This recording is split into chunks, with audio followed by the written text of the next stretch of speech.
दोस्तों, आज आपको एक ऐसा सच्चा वाकया सुनाने वाली हूं जिसको सुनकर आपके रोंगटे खड़े हो जाएंगे। कल रात एक ऐसा वाकया हुआ जिसने जिंदगी के कई पहलुओं को छू लिया। करीब शाम के 7 बजे होंगे। मोबाइल की घंटी बजी। फोन उठाया तो उधर से रोने की आवाज आई। मैंने चुप कराया और पूछा कि भाभी जी, आखिर हुआ क्या है? उधर से आवाज आई, आप कहाँ हैं और कितनी देर में आ सकते हैं? मैंने कहा, आप परेशानी बताएं, और भाई साहब कहाँ हैं और माँ जी किधर हैं? आखिर हुआ क्या है? लेकिन उधर से सिर्फ एक ही रट कि आप फौरन आ जाइए। मैंने उसे मुतमईन करते हुए कहा कि 1 घंटा लगेगा पहुंचने में। जैसे तैसे घबराहट में पहुंचा। देखा कि भाई साहब, जो हमारे जज दोस्त हैं, सामने बैठे हुए हैं। भाभी जी रोना चीखना कर रही हैं। 12 साल का बेटा भी परेशान है और 9 साल की बेटी भी कुछ कह नहीं पा रही। मैंने भाई साहब से पूछा कि आखिर क्या बात है? भाई साहब कुछ जवाब नहीं दे रहे थे। फिर भाभी जी ने कहा, ये देखिए, तलाक के कागजात कोर्ट से तैयार करा कर लाए हैं। मुझे तलाक देना चाहते हैं। मैंने पूछा, ये कैसे हो सकता है? इतनी अच्छी फैमिली है, 2 बच्चे हैं, सब कुछ सेटल्ड है। पहली नजर में मुझे लगा कि ये मजाक है। लेकिन मैंने बच्चों से पूछा, दादी किधर हैं? तो बच्चों ने बताया, पापा उन्हें 3 दिन पहले ओल्ड एज होम में शिफ्ट कराए हैं। मैंने नौकर से कहा, मुझे और भाई साहब को चाय पिलाओ। कुछ देर में चाय आई। भाई साहब को मैंने बहुत कोशिश की चाय पिलाने की, मगर उन्होंने नहीं पी। और कुछ ही देर में वो मासूम बच्चे की तरह फूट फूट कर रोने लगे और बोले, मैंने 3 दिनों से कुछ भी नहीं खाया है। मैं अपनी 61 साल की मां को कुछ लोगों के हवाले करके आया हूं। पिछले साल से मेरे घर में मां के लिए इतनी मुसीबतें हो गईं कि बीवी ने कसम खा ली कि मैं मां जी का ध्यान नहीं रख सकती। ना तो ये उनसे बात करती थी और ना मेरे बच्चे उनसे बात करते थे। रोज मेरे कोर्ट से आने के बाद मां बहुत रोती थी। नौकर तक भी उनसे खराब तरह से पेश आते थे और अपनी मनमानी करते थे।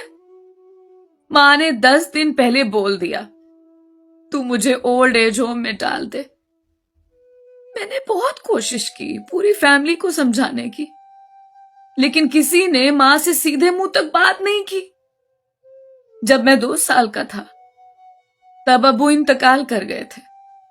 मां ने दूसरों के घरों में काम करके मुझे पढ़ाया, इस काबिल बनाया कि मैं आज एक जज हूं।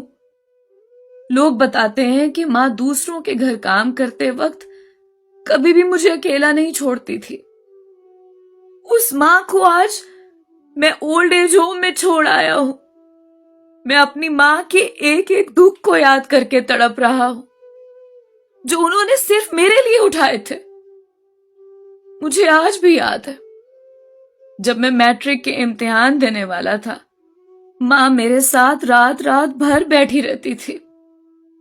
एक बार जब मैं स्कूल से घर आया तो मां को बहुत जबरदस्त बुखार में मुब्तला पाया। पूरा जिस्म गर्म और तप रहा था। मैंने मां से कहा, तुझे तेज बुखार है? तब मां हंसते हुए बोली, अभी खाना बनाकर आई हूं इसलिए गर्म है। लोगों से उधार मांगकर मुझे यूनिवर्सिटी से LLB तक पढ़ाया। मुझे ट्यूशन तक नहीं पढ़ाने देती थी, कहीं मेरा वक्त बर्बाद ना हो जाए। कहते कहते और ज्यादा जोर से रोने लगे और कहने लगे, जब ऐसी मां के हम नहीं हो सके तो अपने बीवी और बच्चों के क्या होंगे? हम जिनके जिस्म के टुकड़े हैं, आज हम उनको ऐसे लोगों के हवाले कराए जो उनकी आदत, उनकी बीमारी, उनके बारे में कुछ भी नहीं जानते हैं। जब मैं ऐसी मां के लिए कुछ भी नहीं कर सकता, तो मैं किसी और के लिए भला क्या कर सकता हूं? आजादी अगर इतनी प्यारी है और मां इतनी बोझ है, तो मैं पूरी आजादी देना चाहता हूं। जब मैं बगैर बाप के पल गया, तो ये बच्चे भी पल जाएंगे। इसीलिए मैं तलाक देना चाहता हूं। सारी प्रॉपर्टी मैं इन लोगों के हवाले करके उस ओल्ड एज होम में रहूंगा। वहां कम से कम मां के साथ तो रह सकता हूं। और अगर इतना सब कुछ करने के बावजूद मां ओल्ड एज होम में रहने के लिए मजबूर है, तो एक दिन मुझे भी आखिर जाना ही पड़ेगा। मां के साथ रहते रहते आदत भी हो जाएगी। मां की तरह तकलीफ तो नहीं होगी। जितना बोलते उससे भी ज्यादा रो रहे थे। इसी दरमियान रात के 12:30 हो गए। मैंने भाभी जी और बच्चों के चेहरों को देखा। उनके चेहरे पछतावे के जज्बात से भरे हुए थे। मैंने ड्राइवर से कहा, अभी हम लोग ओल्ड एज होम चलेंगे। भाभी जी, बच्चे और हम सारे लोग ओल्ड एज होम पहुंचे। बहुत ज्यादा दरख्वास्त करने पर गेट खुला। भाई साहब ने गेट कीपर के पैर पकड़ लिए। बोले, मेरी मां है, मैं उसे लेने आया हूं। चौकीदार ने पूछा, क्या करते हो साहब? भाई साहब ने कहा, मैं एक जज हूं। उस चौकीदार ने कहा, जहां सारे सबूत सामने हैं, तब तो आप अपनी मां के साथ इंसाफ नहीं कर पाए। औरों के साथ क्या इंसाफ करते होंगे साहब? इतना कहकर हम लोगों को वहीं रोक कर वो अंदर चला गया। अंदर से एक औरत आई जो वार्डन थी। उसने बड़े जहरीले लफ्ज में कहा, 2 बजे रात को आप लोग ले जाके कहीं उसे मार दें तो मैं अल्लाह को क्या जवाब दूंगी? मैंने वार्डन से कहा, बहन आप यकीन कीजिए, ये लोग बहुत पछतावे में जी रहे हैं।